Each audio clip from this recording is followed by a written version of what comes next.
Yeah, so I'd like to welcome Minister Sean Canny to our meeting here today, and I might start. This is the consideration of the draft detailed scrutiny report on the Petroleum and Other Minerals Development Amendment Climate Emergency Measures Bill 2018 Private Members Bill. I might ask the Minister to give an opening statement before we start with the amendments. Thank you, Chair, and I want to thank the committee for inviting me here to today's meeting. It's my first time participating in this committee, which I know do a lot of important work across a range of topics. I would like to thank Deputy Smith for bringing this bill forward. I know it has stimulated some very important debates on energy security, the use of fossil fuels and particularly their impact on the climate. I understand that the Joint Committee has heard input from a wide range of experts on the matters involved. The topic of climate change is one of those topics where I believe there is almost universal agreement in both chambers that we need to ramp up our actions and reduce our greenhouse gases as a matter of urgency. Many of you have already been working in the Climate Action Committee, whose findings I look forward to seeing in the near future. You will be aware that Mr Bruton is currently preparing an all-of-government plan, which will set out the actions which must be taken to make Ireland a leader in responding to climate change.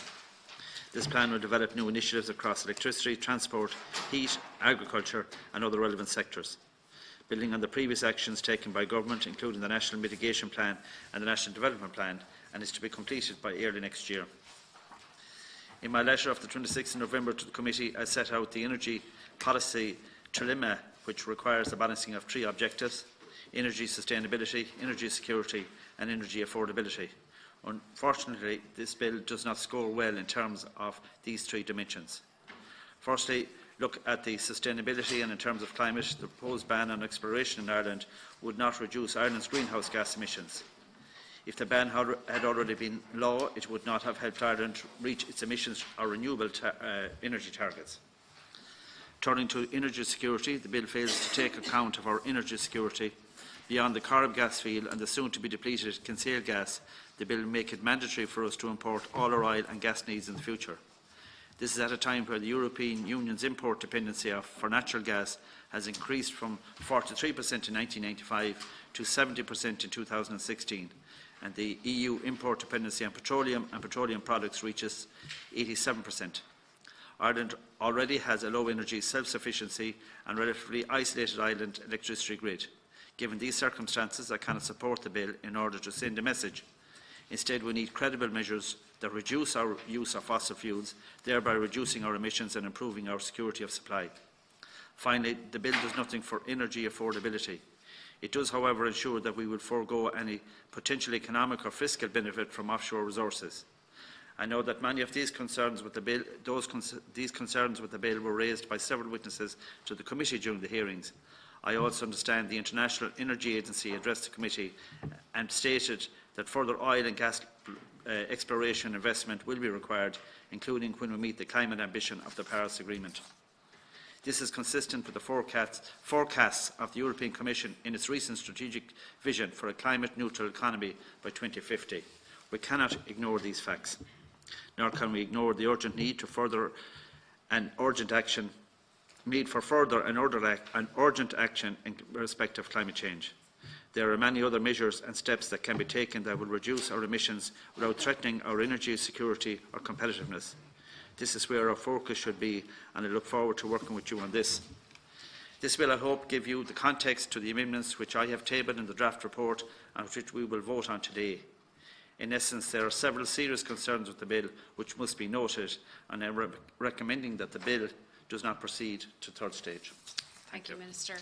Deputy Smith, do you want to come in briefly? Yeah, can I just ask you a procedural question? So we get to make a statement and then separately we discuss each of the amendments or just vote on them? Yeah, normally we would go straight into the amendments, but I was just giving yourself and the Minister an opportunity if you wanted to briefly just to outline, and then we go straight in, and I'm going to limit people to 3 minutes on the amendments, just as agreed in private session, to try and keep to time. Okay. Yeah, I think, first of all, I'd like to say that the Minister is relying on arguments that don't stand up to scrutiny, and a lot of the arguments he claims we didn't have, this discussion we didn't have at the scrutiny stage of the bill, he's wrong. We discussed many of the things that he feels are missing from it. We discussed, for example, the savings we would make by minimalising the environmental damage that would be done if we extract more gas and oil from the seas and by reducing our CO2 emission. And this would have the impact of forcing the state to focus on renewable alternatives and stop any fantasy that we can continue to explore in the hope of finding more gas and oil. But more importantly, since we've had that scrutiny, we've seen the IPCC special report, which I think has had a major impact on this discourse, and I think we have to take it into account because it has warned that we maybe have 12 years to achieve radical reductions to avert an overheating by 1.5 or 2 degrees temperature rise. And that's the background that I think we need to think about when we're making our decisions today.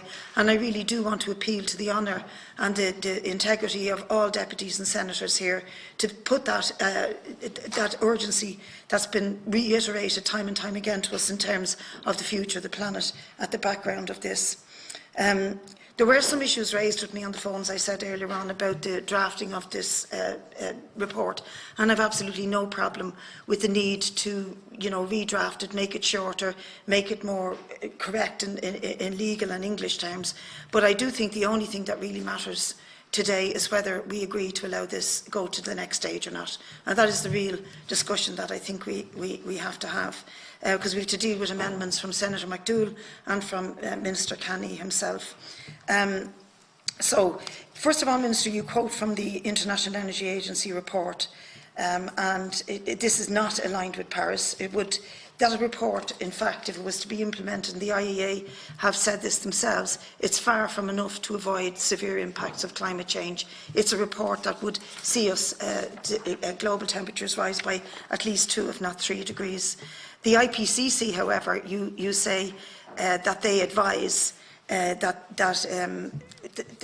we need to. Their advice is on saying that we need to recommend that countries should expand their global production. But the IPCC don't advise on anything. They just report to us that the scenarios that may face us in the future are very, very dangerous indeed.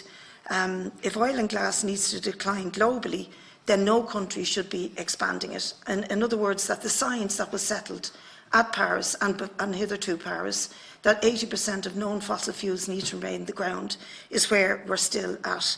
Nothing has changed.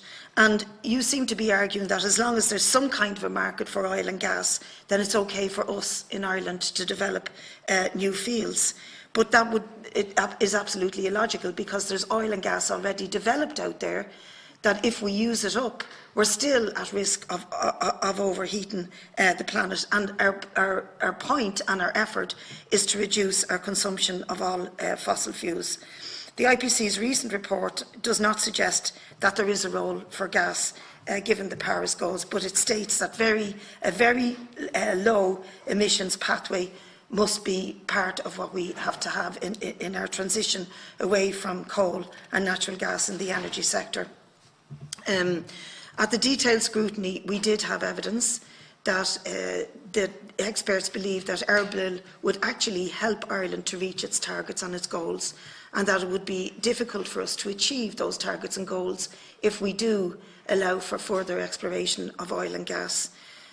You warn of legal impacts in your amendments, and restricting contracts could have a legal impact, but actually we believe that this is a very good argument for the bill to proceed, because if you keep issuing further contracts and licences for exploration, and at some point in the future you're told that has to stop, and you've already given yourself legal liabilities by the continued issuing of licences and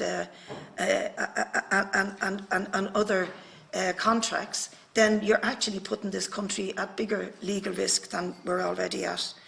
On the exploration industry, the practice is causing serious damage to marine life, and you argue about the threat to potential jobs, but in actual fact, when you look at it, the level of jobs provided by the exploration of oil and gas is very, very low compared to the 11,000 jobs. I think it's 248 or 268 compared to the number of jobs that are now engaged in the marine fishing industry, which is over 11,000, and this is being put at risk because of sea exploration. So I think that the big thing today is that we make a decision on whether the bill proceeds to the next stage, and at the next stage amendments can be made on all of these issues, but at this current stage it's very, very important that we allow the bill to proceed. Thank you, Deputy. So now we'll proceed with the consideration of the proposed amendments. So amendment number 1 in the name of Senator Michael McDougall. Do you wish to speak to that amendment, Senator? Briefly, Chairman, I just want to say a few things. In my view, this bill is misconceived in principle. It's confusing the idea of exploration with the idea of use, and it's confusing options with predetermined outcomes. As far as I'm concerned, there will be, no matter what view you take, and I accept the general international consensus about global warming and fossil fuels, but no matter what view you take of that issue, this country is going to be dependent on some degree of fossil fuels for a very considerable period of time, the use of fossil fuels, whether imported or whether domestically exploited. And if that is the case, then you have to come to the second question, and that is, what is the effect of this bill? This bill would have the effect that when the current gas fields run out, which will happen within a decade, Ireland will be entirely dependent on international importation of gas, either by sea or by pipeline, in future circumstances. And I believe it's the primary duty of an Irish government to keep open the option of having available to the Irish consumer whatever degree of fossil fuel we have to have in order to ensure the viability of our economy. I don't believe you can make a kind of a dramatic stance saying we're going to stop all oil exploration and say it's all over. Ireland is now going to be dependent on others, dependent on international circumstances, and if things go wrong, Ireland has to effectively close down. I don't believe that that's right or responsible, and I believe it's the duty of us as legislators and as members of the Oireachtas to keep our options open while in no sense abandoning our determination to move from non-renewable to renewable energy sources for the Irish public. So for that reason, the amendment in my name is effectively saying that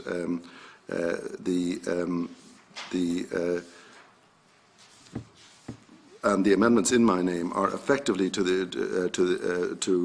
say that this bill should not go to a third stage, that it's misconceived in principle, that it's erroneous, that it's putting the cart before the horse, and that it's very, very deeply irresponsible to expose Ireland to being a taker of energy prices, a vulnerable taker in terms of some international crisis which might threaten our energy supplies, and it is not consistent with the fact that we are going to be dependent on a degree of fossil fuel use for the foreseeable future on any view of climate change policy.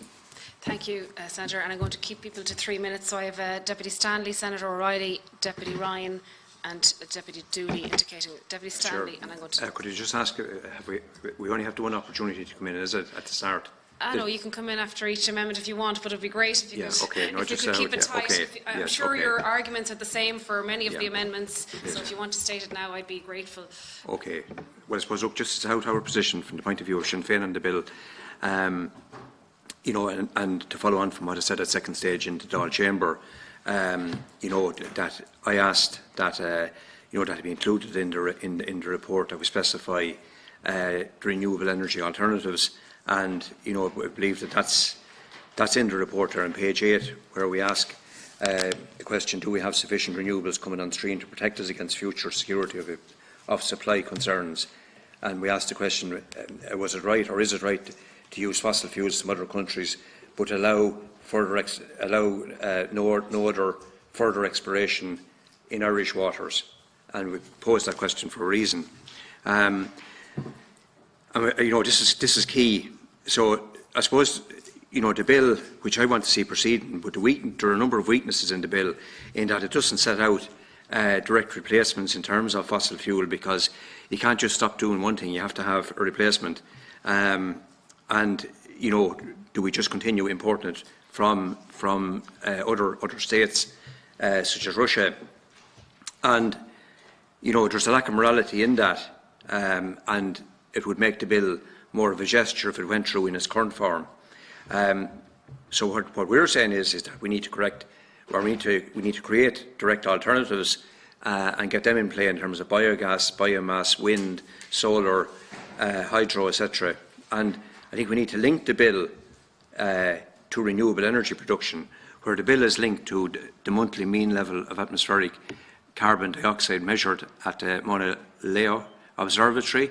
You know, it needs to be linked also to our production of renewables.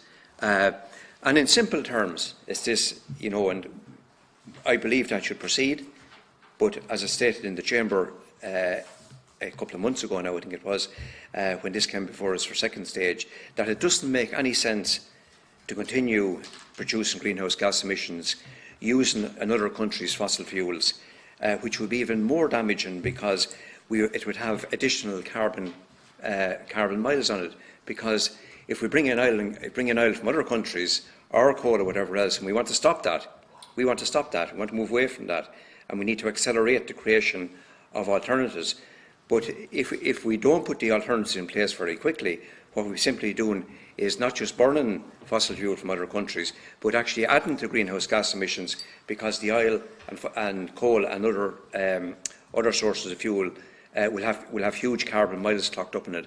And just from our point of view, we produced this document, Power in Ireland 2030, for our energy supply, where we set out, based on over a year's research, that we move from 80%, nearly 80% dependent on fossil fuels to being 20% dependent on fossil fuels by 2030. So that's the direction that Sinn Féin want to go with it. But I do think that the bill should proceed. I will be opposing some of the amendments because they stop the bill in its tracks. And I think the bill is well intentioned. I think that the intent behind it is very good, and I do think it can be amended successfully. Okay, thank you. Senator O'Reilly, you have 3 minutes. Thank you, Chair. I want to support Senator McDougall's amendments on a number of practical operational considerations. A point that's not yet made in the debate, but I think merits making, is that we could damage the perception of our country from an inward investment point of view. For people, if there's that kind of signal going out there, inward investment, multinationals, etc., coming in, might be apprehensive about a country that could have a precarious energy future and a disputation around it.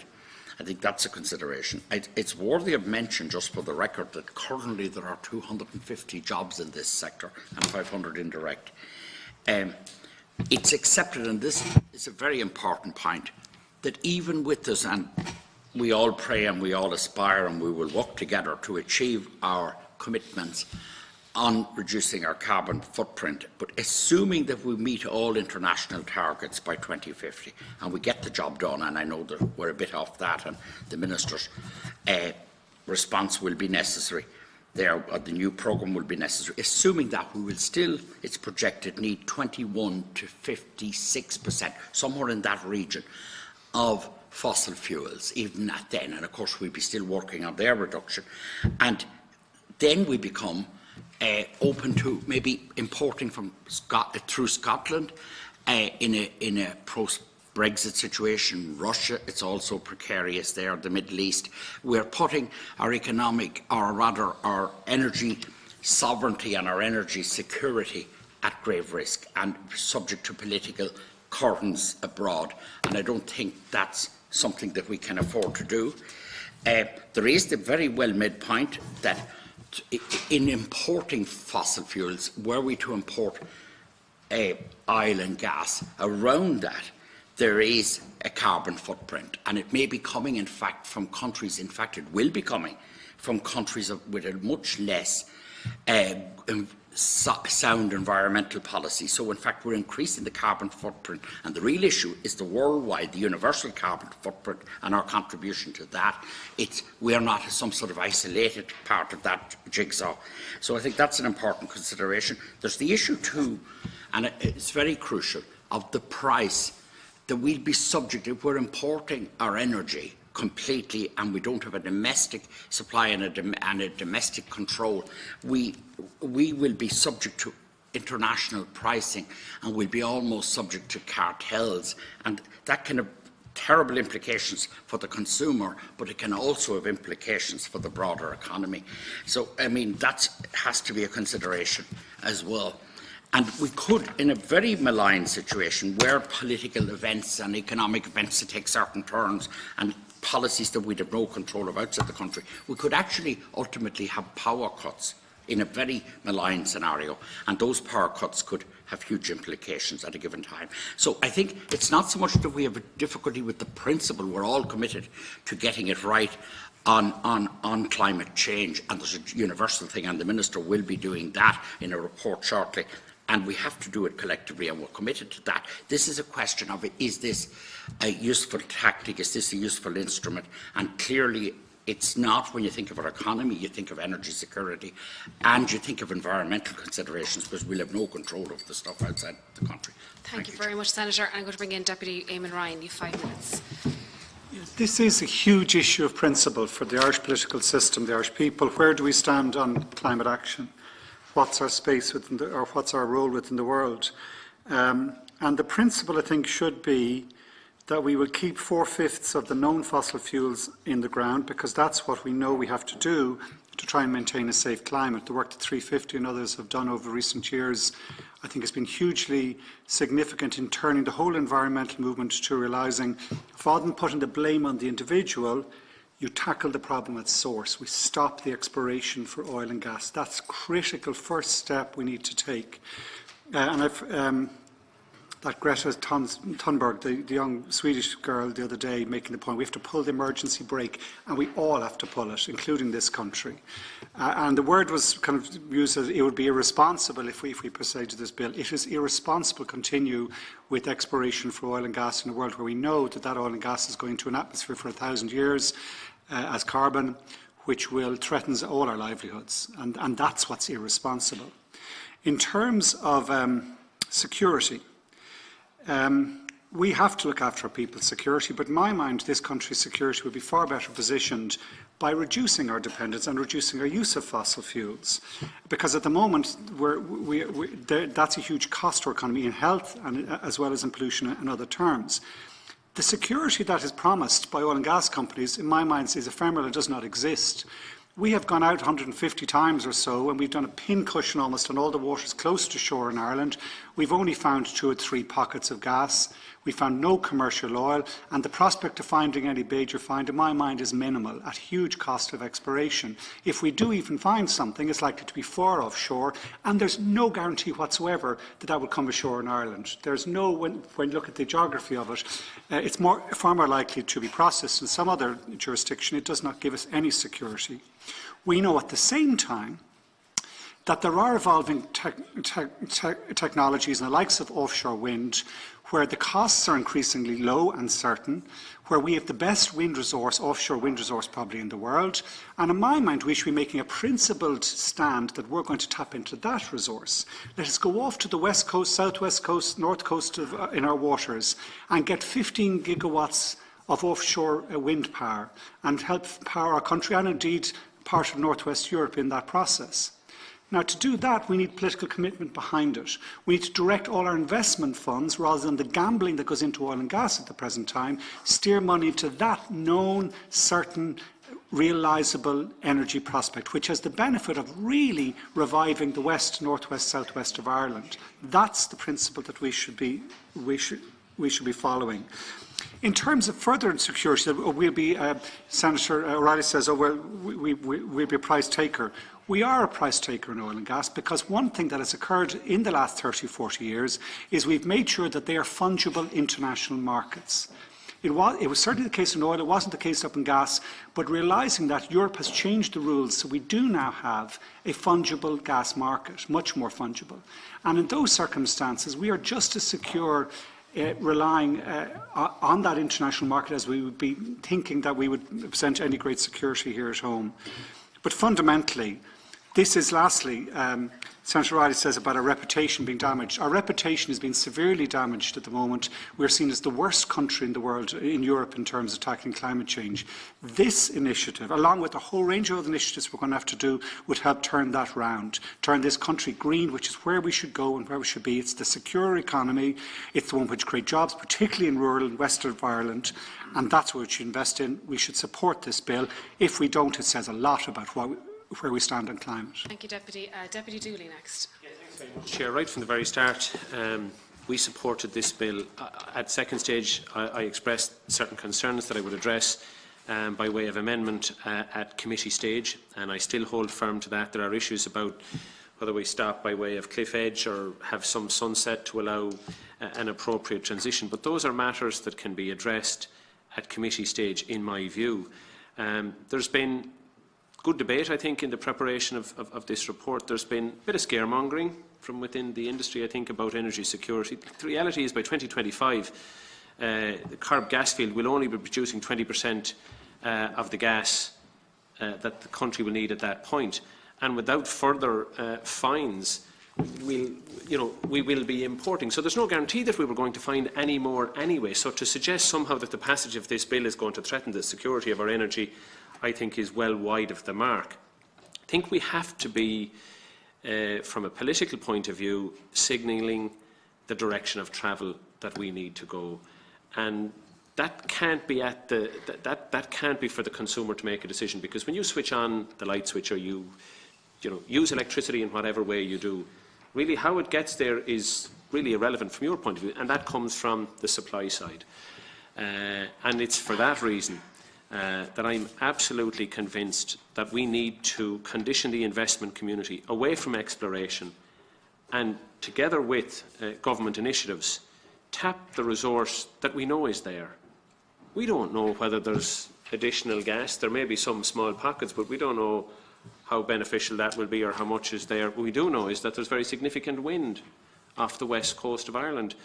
Yes, it is. The conditions are trying. It's very deep water, so the technologies that are there at the moment are not at a point that it can be harnessed in the way that we would want. But that's what we should be signalling to the investment community, to support our long-term needs. And I think the passage of this bill will enhance that with significant amendments, and I would flag at this stage that I'll be bringing, if we can get this to committee stage, and I'm happy to work with Deputy Smith and others about bringing forward significant amendments that will look at a staging process. I don't believe in the idea that you drop the guillotine necessarily dead on day one, but that you do it over a period of time with a recognised sunset towards the ending of exploration, so that we map that towards what our climate change objectives are. We recognise that between here and 2050, we've made significant commitments in relation to milestones about the reduction of emissions. In line with that, we need to transition away from fossil fuels to more renewables. I think if we give some certainty to the investment community, which it always wants, and I think by charting out a timeline on that, we can give that certainty, and we can encourage and show that there is an alternative sector for investment, and it is in the alternative energy side of things. So from that perspective, we'll be wanting to pass this. Thank you, Deputy. And I'll move on to Deputy Michael Lowry. Yeah, Chairperson, first of all, I recognise the intent of the bill, as I think everybody on the committee does, but the bill does nothing to reduce carbon emissions or to reduce import costs, and it most definitely does endanger Irish energy security. There's also the view that the legislation relates to the ban of any future exploration. Now, it also has a huge current-day impact, and that would be very significant, because effectively it would prevent the commercialisation of a discovery on an existing licence, and that would have implications, I would imagine, in terms of what kind of claims you would have. And it would effectively end exploration and render our energy sources completely insecure. We're talking at the moment, if this bill was to be implemented, you could have a negative impact on the economy of roughly 1.7, 1.8 billion per annum. And those are figures that have been produced by our own Oireachtas Library and Research resource. So I think that this bill does not take into account the potential loss of revenue from a ban on future licences. I think the bill does not make a difference to emissions levels, and I think it fails to take into account the reality that there must be a transition to renewables, and that this transition must and will be aided by oil and gas. So from our point of view, as an economy, we must secure our energy in the long term, and particularly in the context of Brexit. And I would say that against the backdrop of global volatility, Ireland needs to protect our energy resources and sources rather than making them more vulnerable. And for that reason, I'm opposed to the bill. Thank you, Deputy. Deputy Smith, you wanted to come in? Yeah, I think probably just to quickly answer some of what has been said. First of all, Deputy Stanley, the bill is linked to CO2 levels. It says that the Minister shall not issue any further licences for exploration and development as long as the parts per million of carbon are over the safe level of 350, which is what the science has settled on. So it is linked to that, and if we managed to get that down, then explore away and work away on fossil fuels. But once we're above that, we are flying in the face of scientific logic by trying to extract more fossil fuels, and that's really what we're attempting to do here. I mean, there's accusations of putting the cart before the horse. I'd put it the other way around. Unless we force this state, and other countries likewise force their states, to begin to look at the possibilities of the investment in renewables. I've had two interesting meetings this week, one with ESB Networks, who talked about the amount of energy that goes onto the grid when the winds are high, when we have storms, which we're increasingly having.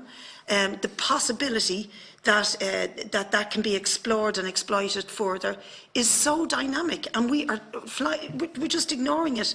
I'm going to go and see my sister in Copenhagen over Christmas, and when you go over the seas there's nothing but wind farms, and they don't have a fraction of the energy coming at them that we have in this country, because we're an island nation on the edge of the Atlantic, and we're not taking it serious. And this is the problem. We heard last week from Mary, who were in at the Climate Action Committee, that the potential to invest in tidal and wave is enormous, but there's no real effort to put the resources and the thought and the emphasis on that. So if we stop exploring, stop pretending that we as a small nation can continue to extract fossil fuels and have an impact on climate change, we can't. It has to end, and if we become a leader in the world instead of a laggard, wouldn't we be changing our reputation that we've just gained for the better by saying we've now ended the issuing of further licences? And the last thing I'd like to say is on the question of energy security and the law. I have a legal opinion, and no doubt Senator McDougall and others indeed in this room are much better equipped to argue legal stuff, but this legal opinion comes from the OPLA, and it is saying that there's very slight chance of the state being liable for preventing the further issuing of licences. Some small chance for those who already have existing leases, but there's and that's coming from the OPLA. The costing of it that came from the research and library, I don't know where that came from. We certainly didn't look for it, unless Deputy Lowry looked for it. But what that costing didn't do was to take into account the savings that this state would make if we attempt to reduce our CO2 emissions by implementing this policy. We will actually save money. And finally, I mean, it's an obvious thing to say. There is no security. We all go on about energy security. There's no security for anyone, or any animal, or any biodiversity on the planet if we hurtle towards a temperature rise of 2 degrees. Thank you, Deputy. Very briefly, Deputy Stanley. Correct what's just been said there. What I actually said was, I didn't say that the bill doesn't make the link with increasing greenhouse gas emissions. What I actually said was, or reducing greenhouse gas emissions either. What I actually said was that we need to link the bill to renewable energy production. That's the point I made. That that doesn't figure in the bill, and I believe that that's a key part of it, because the two have to happen in tandem, and we need to move on very, very quickly with that. But we do support the bill proceeding. Just to clarify that point. Thank you, Deputy. And just in relation to myself, I want to say, Deputy, that I completely agree with the intention and know where you're coming from in relation to this bill and the move towards a low-carbon economy, and that is absolutely critical for Ireland, and we need to be a leader in that. Following, I suppose, the research that I have done and listening to experts in this area, many of them are saying, majority are saying that fossil fuels are going to form part of our transition to a low-carbon economy. And when you look at Ireland as an island, an isolated island on its own, we have to ensure that for our citizens we have that security of supply. And I, as much as you, want to see that transition to our renewables. But unfortunately, this particular bill doesn't offer anything in relation to the renewable sector, which I know you agree with and you want to see expanded. And it also doesn't do anything to reduce our greenhouse gas emissions. So I suppose the work that we're doing in relation to the Special Committee on Climate Action will be ever more important now, but the fossil fuel as forming part of that transition will be key, and in particular gas. Gas in relation to producing cleaner electricity, and if you look at UCC's Mary's energy policy, they stated that an 80% reduction in CO2 emissions by 2050 would still have significant levels of oil and gas in our energy mix. But we need to move it gradually, reducing the level of oil that we will be producing as part of that transition to a low-carbon economy. So for the sake of security of supply, of keeping the costs of our energy, protecting the state in relation to that transition, I think it's important that we ensure that we do everything that we can. We know that the Carib oil field is going to run out in the next 10 to 15 years, and 50% of our gas supply is coming from the Carib oil field at the moment. Fossil fuel demand. And I suppose what we have to do is make sure that we are transitioning to that low carbon economy, doing everything that we can to ensure that we have that renewable balance, but ensuring that we are protected and that we have what the citizens want is to ensure that they have the energy supply that they need and that they have a right to, and that's, I suppose, up to us as legislators. But in tandem with that, we have an obligation to meet our targets, our 2030 targets, 2050 targets, and we need to put in place the policy direction to do that through renewable energy. I'm going to bring in the Minister finally on this particular amendment. And thank every Deputy and Senator for their contributions, and I just want to say that tackling this whole problem about fossil fuels is something we will be doing over time. It's not going to happen overnight. And I think we talk about wave energy, we talk about offshore energy, the potential there. And the fact is that we don't have anything commercial at this stage. It is being looked at. There are projects ongoing, but they're in development stage. And until we actually produce the energy through these means, we just can't fall off the cliff. I would also say, just for clarity, that there are support schemes that are helping people who are investing in this part of in offshores as well as wind onshore. And I think the momentum is there. All of government and everybody in the House, I think, agrees that climate change is now #1 issue. But what we need to do is to make sure that it does happen in a structured way, so that we just don't leave ourselves exposed. And I do accept how well intentioned this bill is, but I do believe that when you add up all the pluses and the minuses, we're in a situation where this bill could cause a hell of a lot more problems than it would solve. Is amendment #1 agreed to? Minister, there, the issue about offshore wind being kind of demonstration or not tested, every other country in Northwest Europe is out now with massive offshore wind projects. The auction system has brought right down the price. There's a large supply chain, very tested. This is not an uncertain technology. It's absolutely mainstream. Okay. Valid fully for the Atlantic yet and hasn't been. Because we've done nothing. Well, what I would say is that we are doing things. There are projects that are ongoing at the moment. They're in development stage. And officials beside you would concentrate their efforts in that area, we might see progress, and that's part of the problem. Our focus is on oil and gas exploration when it should be on the alternatives. Is amendment #1 agreed to? No, it's not. I think the amendment is carried. Vote all. Vote all. Okay. Can I just make a point here? I'm saying this for the public without grandstanding. it looks to me like this amendment may fall, or this amendment will be carried, which means that the bill will not proceed further. We don't know. We don't know yet. We don't know yet, The bell's but- going to ring, and committee members. Okay. The bell. It's 8 minutes. I think we've 8 minutes. The bell will ring for 8 minutes. Okay. Yeah.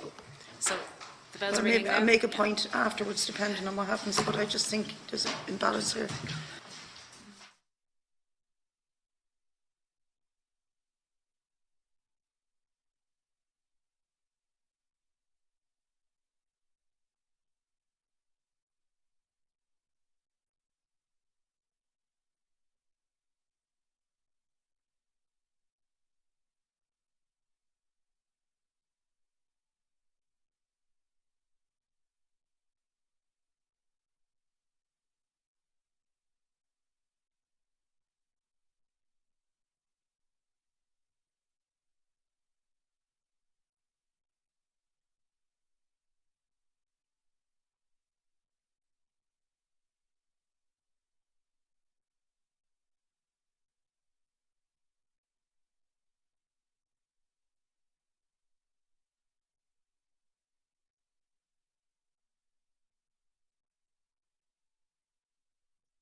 elapsed, or the full membership is present.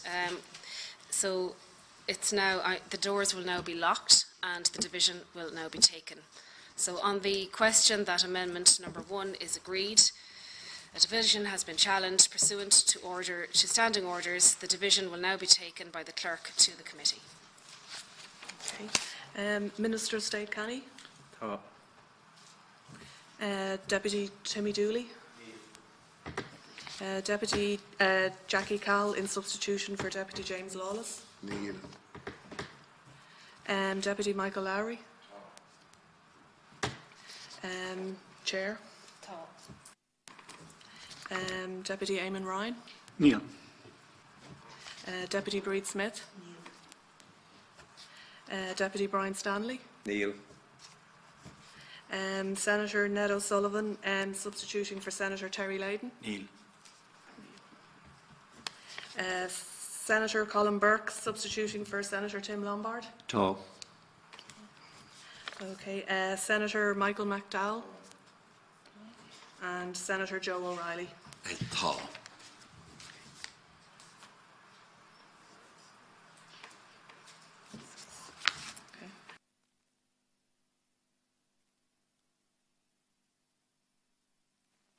The question is, so Tá 6, Neil 6, so the question is lost.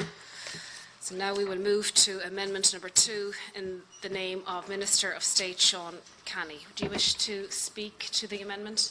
Well, yeah, it's very, I just want to propose this amendment 2. It changes the text of the draft report from stating that the bill has broad political support from opposition parties to state that tackling climate change has the support of all parties. Deputy Smith. I have no problem with the amendment as long as it starts by saying that the government believes that the issue of tackling climate change has broad political support.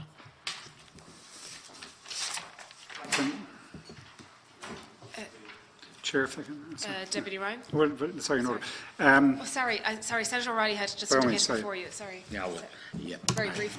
It doesn't matter. Just to briefly say, if I understand things correctly, our going ahead with measures to achieve more green energy, to work on to make wave energy commercially viable and functional for us, and we have a great resource there, and to have offshore wind, more of it. All of that, I don't see that they're mutually exclusive.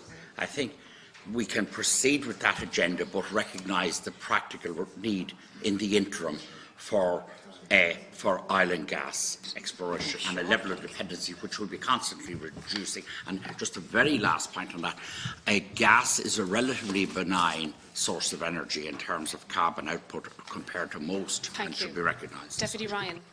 I suppose I can't agree with the amendment because I don't believe there's political support from Fine Gael for climate action on the evidence of even the discussion we've had here today. But rather than getting into a partial political row on that, Chair, I just wonder, I mean, my concern in this process is that we're in danger of creating a new legislative stage.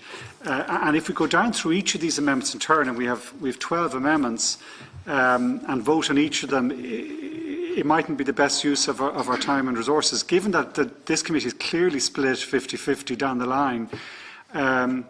I think it might be better, I mean, I'm quite happy to consider this amendment, but for us to consider, come to the key issues, whether we want it to go to committee stage.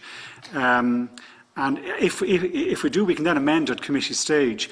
If not, I think it has to go to the wider Dáil chamber. When you have an absolute 50-50 split in a committee on such a significant bill, I think we should avoid just turning it into a new legislative phase, and I think we should get to the nub of the issue, which is whether we want to agree the overall report. Given that it has to be amended, we realise creating a new legislative stage would not be the best precedent, I think, in terms of how we do our work. We have to go through this procedure today, Deputy Ryan. We have to go through these amendments and vote on them, and it's up to the committee what the outcome of that is. So I don't want to preempt that. And obviously our decision will go back to the Dáil, will be reported back, whatever that is. Yeah. Just from the Chair, so we go through the amendments, they fall or they're retained. We then get to a final draft of the report, which we will receive at some point in the future, January. There will then be a proposal, I assume, that final report there will be a decision of this committee that that final report recommends to the Dáil to proceed. The adoption of the report, which is to go to committee stage. So there'll be a vote taken here on that to recommend to the Dáil to proceed or not to proceed. Okay. Just if I can, sorry, Chair, just to understand what Deputy Dooley is saying, there isn't necessary for us to take that vote here today. Are you suggesting that we should make whatever amendments are agreed here, agree the redrafting of the report to be shortened and all the other process issues we have concern, and put back the actual final vote on whether we agree to committee stage, put that back to a January meeting? I have an open mind on it. It seems to me that the Chair has already, with the Secretariat, decided that we can't, well, if I'm reading between the lines, that we can't vote on something that's not yet finally drafted. So we'd have to put it back anyway. We have to put it back anyway. Okay, well then that removes the concern I have, yeah. We agreed earlier that we wouldn't agree today to adopt or not to adopt the report, that we would do that at a future meeting, but we would go through the amendments today. Yeah, okay. So I'm going to, who wanted to come in on that? Sorry, you would indicate. Yeah, that was everybody, okay. On that. So I'm going to put the question, okay. In order. I mean, if we go through each of these, we'll be here all day voting on it. And it does seem to me, well, firstly,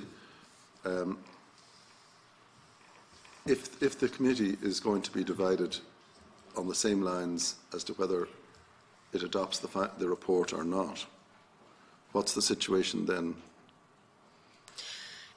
As in, if it's split 50-50, is it? If we have another session and it's 50-50, is the report adopted? No. And then what happens? It's a matter for, I suppose, the committee. Yeah, it's a matter for the committee to make some decision. If there's no decision, a 50-50 would be no decision. Yes. It's considered lost, if you like, if it's a draw or a tie. So then it's up to the committee. It's still at committee. It doesn't proceed. It doesn't proceed to the next stage. So it's still at committee. So it's up to the committee to decide what happens. Our committee. Scrutiny. It's up to us. But it's at a scrutiny level. It's not at proper committee level. Yeah. Important clarification. So it's still with the committee, but if the committee can't decide, are we in a holding pattern where we're waiting to come into land at some point, and are we waiting for another election to change the dynamics of the committee? I mean, we are voting on 16 amendments or 12 amendments. We're idling with the engine running. We need to decide whether this proceeds or doesn't proceed. But we decided earlier at this meeting not to do that at this meeting. We're going through the amendments only today, and then when we come back in the new year, that we would have another meeting to adopt or not adopt. If I might make a suggestion, it seems to me that the dynamic of the committee isn't going to change over the coming weeks or months. We can busy ourselves, and the Secretariat can busy itself dotting the I's and crossing the T's. But we're going to come into a room in the middle of January or the middle of February or the middle of March, and the numbers are going to be the same, and we're going to have to take the same decision. Are we better? I'm opposing the question. I don't have a predetermined outcome. Are we better addressing it today and reaching that conclusion, recognising the numbers, or should we all go off and get busy on this in the knowledge that we're still going to come back around with the same? That's a matter for the committee if you so decide to do that. Save the committee's time. I mean, the amendments in my name are on the basic principle of the bill. And if we're not going to come to decisions favourable to my amendments today, there's not much point in debating them when the maths are as they are. So what I'm really saying is that maybe we should just briefly explore whether there are any amendments that could be made by consent, and then come back to consider the amended report, rather than have vote after vote on the principle of the bill, which is futile, really. Yeah, Chairperson, did Deputy Smith say at the outset that there were amendments that were not contentious? Could we agree to the amendments that can be agreed, and then decide how we deal with the balance of them? Okay. Do you want me to go through these amendments one by one, or do you want to withdraw your amendments? I'm trying to understand exactly what you're requesting, or withdraw the amendments, and you could choose not to adopt the report. I don't know exactly what the request here is. Well, can I make a proposal? All of the amendments come from two sources, the Minister and Senator McDowell. Now, we've just reached a position on the first amendment, which was that the bill does not proceed any further.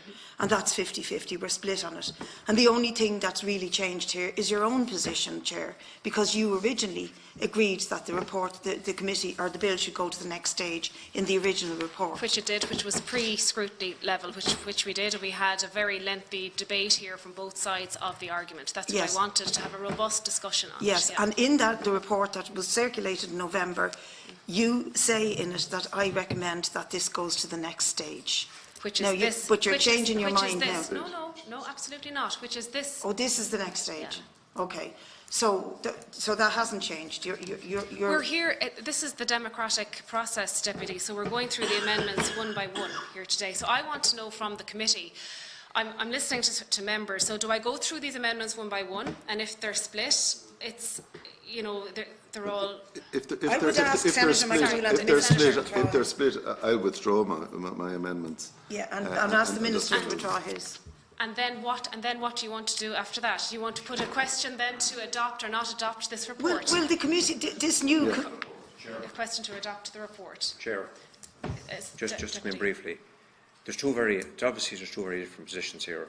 You know, Senator McDowell's or the Minister's amendments basically killed the bill at this stage, right? There's six, the committee split on this, there's 6 of us that want to see the bill proceeding, but there's at least 5 of us, and I think that 2 or 4 of us, and I think the other 2, and I don't want to speak for you, but that you would agree maybe, or may not agree to the bill being amended at a further stage. But what I would like to see, I think it would be a pity if the bill was killed off, because I think the intention of the bill is right. There's an urgency. I mean, given the news out of Poland, given the facts and figures being presented at the climate change conference, we can't hang about on this, and we do have to get on with it. And I think that the bill has the potential to do that. But I think what I would suggest is that on the basis that there will be substantial amendments to it, that we allow this bill to continue. I think that this is very simple. Those amendments will kill the bill right in its tracks. Will stop it in its tracks. And I think that, and I'm taking at face value what the Minister is saying and what the government have been saying, that you do want to accelerate the pace at which we bring on renewables. I accept that. But I think there's a feeling, and we certainly would feel that needs to be accelerated and brought on further.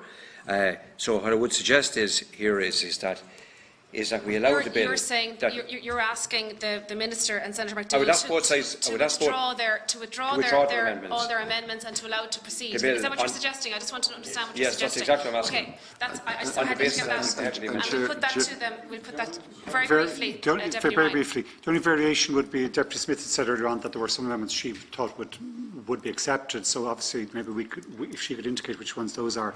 I think it is better that we then proceed and decide on the fundamental issues as to whether we want, recognising that the bill would have to be, or our report will have to be redrafted for the shortening exercise we mentioned earlier. But I think it's better to us to come to that vote earlier now rather than waiting into January, and then that gives us time. We will come back with a further revised report. I think our message to the Dáil in that regard would be that the committee was not able to decide on that, and I think then it's the Dáil should decide where we would proceed from there. Senator McDowell. My proposal, Chair.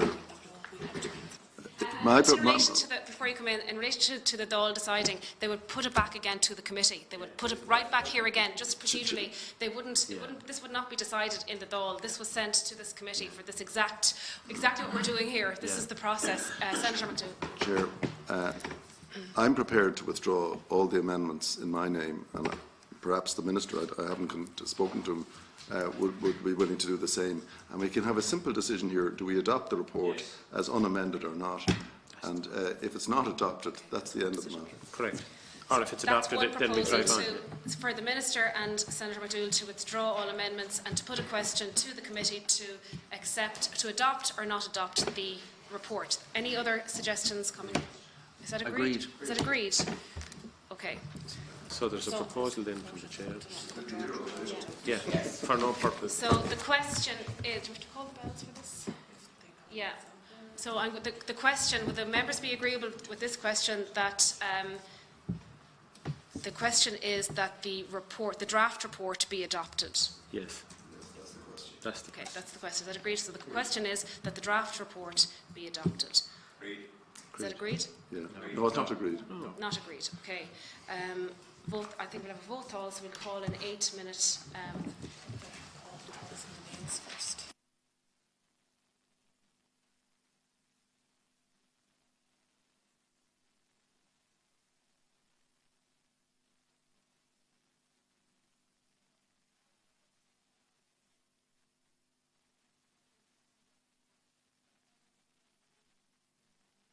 Okay, so the question is lost, then vote all, I presume? Vote all, okay. Can I ask you a question? You said something there that if this goes back to the Dáil, then it just comes straight back here. Does it not come back to a select committee?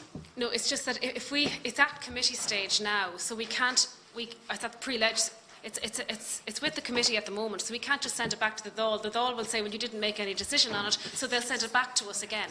That's why But they'll be sending it back to a different committee. No, it's our committee, yeah. But Chair, just on that, the question is whether a Dáil We've called a vote, sorry, we've called a vote. The question is whether the Dáil could, given the 50-50 decision, make a decision that it wants it to proceed to committee stage. Can it? I don't think so. Does the committee have power over the Dáil? Part of the process. It can be put back to us. Okay, we've called a vote, so 8 minutes.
Full membership is now present. The doors shall be locked and the division will now be taken. On the question that the draft report be agreed to, a division has been challenged pursuant to standing orders. The division will now be taken by the clerk to the committee. Okay, Minister of State Sean Canny. Neil. Deputy Timmy Dooley. Tá. Deputy Jackie Cahill in substitution for Deputy James Lawless. Tá. Deputy Michael Lowry. Neil. Chair. Neil. Deputy Eamon Ryan. Deputy Bríd Smith. Deputy Brian Stanley. Senator Ed O'Sullivan in substitution for Senator Terry Layden. Senator Colin Burke in substitution for Senator Tim Lombard. Neil. Senator Michael McDowell. And Senator Joe O'Reilly.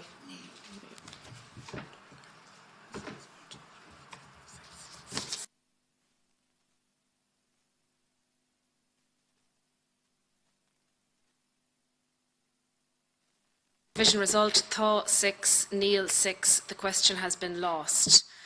So that completes the consideration of this draft report, and the joint committee now stands adjourned until the 22nd break up, January. because it's extremely confusing. And me, as a brand new TD, is not the only person that's confused in this room. I believe you're confused. I believe the deputies and senators sitting around me are confused. What actually happens now? So we've had a tied vote on the substantive issue of this. The amendments were withdrawn. We've had a tied vote on the substantive issue. We've had a tied vote on what to do next. So this is now, no decision has been made other well, the decision of adopting the report has been lost, which means that it stays in the committee. There is no report back to the Dáil because we have not, as a committee, made a decision to adopt or not adopt. Well, It's been I want to lost. make a comment on this. I So think it is it's up to the committee. no, It is I'm up to sorry. the I committee. think it's outrageous that the most challenging issue facing this country and the globe, whether Sorry you're now. listening to David Attenborough or the IPCC Sorry, or this is- students in Sweden, was decided on by 3 senators who do not have the popular vote of people in this country. I think that is outrageous that that's allowed to happen. Smith, that's not fair. It is This fair. It we're is in a fair. It's democratic absolutely fair. institution here. If we're in a We're procedural in Leinster cul-de-sac, House. it The is Oireachtas, anti-democratic. Deputy, really, that's out of line. We're in Leinster House here. It's made up of the Oireachtas, made up of TDs and senators. This is the procedure of this committee. Please do not talk about our colleagues here. There was a vote about the here. issue. There's I a have no vote problem here, with the and everyone gentleman is involved. entitled I'm to talking come in about the issue. Or to send in a substitute or to have TDs and senators. That is the process. But I know you you're don't not even know happy. the procedure I'm properly. telling you the procedure, Deputy. The procedure is that it is with the committee now. It doesn't go to the Dáil. It is up to us as a committee to decide how we want to proceed in relation to this. If I can't, Chair, because Deputy Ryan, very briefly. we are in very difficult procedural issues here, and this is not insignificant. And the difficulty here is that both the Seanad and the Dáil rightly have representation here. This may have to go to both the Seanad and the Dáil. I think it has to, because we cannot see another environmental bill just stalled in a procedural glue. I think if we can get direction from both Seanad and the Dáil with regard to what we do next, it may give us a way out of the impasse. I would hate to see it just stuck here dead in a said no man's land, which doesn't suit or serve anyone's purpose. So I think what we should do is, to a certain extent, each members here have their representation in the Dáil and the Seanad. That's where both houses have to consider what we do in this regard. And I think if both houses can agree to proceed to committee stage, I believe this committee, that will give us a mechanism to do it. The Chairperson, if I could get some clarity here. There's almost a belief now that this is residing in some kind of a purgatory, the bill, or a limbo. My understanding is that it isn't. That there was a proposal put here. Unfortunately, it was lost. It wasn't that we didn't agree. There was a tied vote, but the procedure is that it was lost. Now, maybe we can get some clarity from the Secretariat in due course. But my understanding of that is then that, unfortunately, the report falls and therefore effectively has been defeated. Such is the procedure, whether we like it or whether I certainly don't like it, because I wanted it to proceed, and whilst I had issues with it, would have sought to amend it. But just for clarity, that we're not giving people some false hope that this bill is somehow hovering here in a waiting pattern, and that it can be advanced with some other organ of Parliament. My understanding is that that can't happen. So it really is a sad day. It really is a sad outcome from all the work that we have done here. But at least that we go out the door knowing that and accept, we've no choice but to accept the democratic legitimacy of the committee structure. And we'll have an opportunity, obviously, to address that elsewhere. It just says to me, as somebody who's really interested in addressing the whole climate change issue, it's a recognition that the battle goes on. It's not going to be easy. There are vested interests. Ever sent to limbo in this manner before? Just for clarity, the report has fallen here at this committee, but it's up to this committee has the power to, you know, if you want to work on legislation or in the future. Deputy Stanley. Just briefly, the bill has passed our second stage of the Dáil, and you know I want to see it progressing with amendments. There's a report here that we haven't been able to agree on, in that it has been defeated by a 6-6, by a tied vote, yourself using your casting vote, the weight of your casting vote to defeat it. That's the situation that we're in here now. But the bill is still here at committee stage, and what I want to know is this.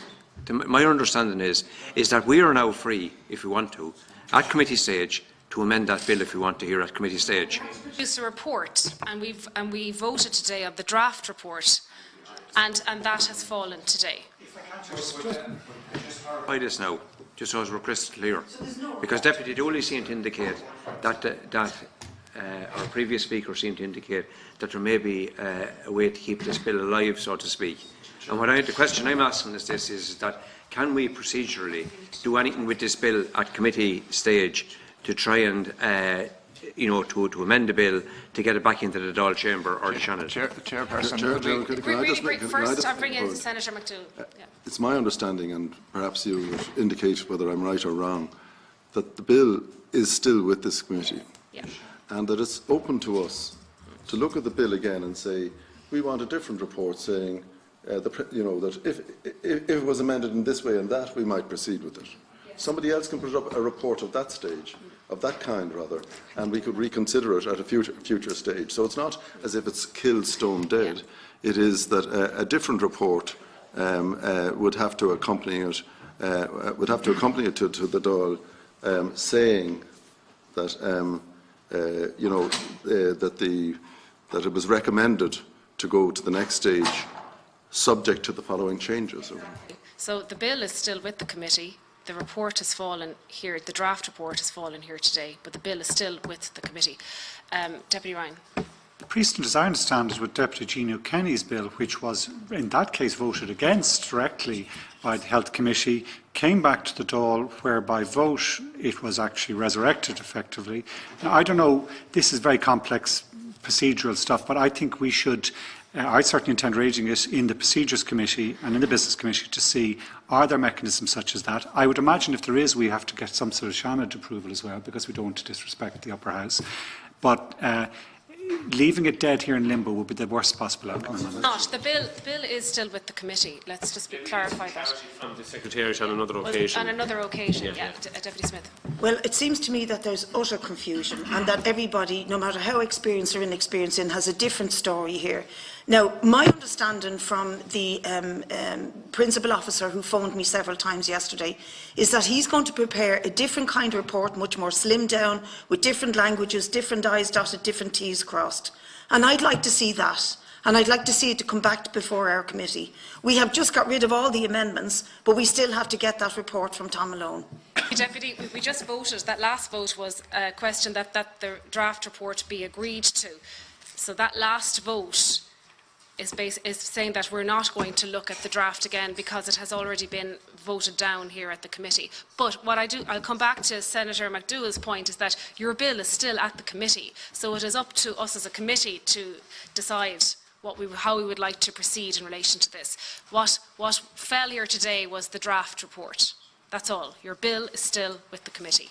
That's the procedure, I'm afraid. I didn't make up the rules, but that's just the procedure here. Thank you very much. So our joint committee now stands adjourned until the 22nd of January.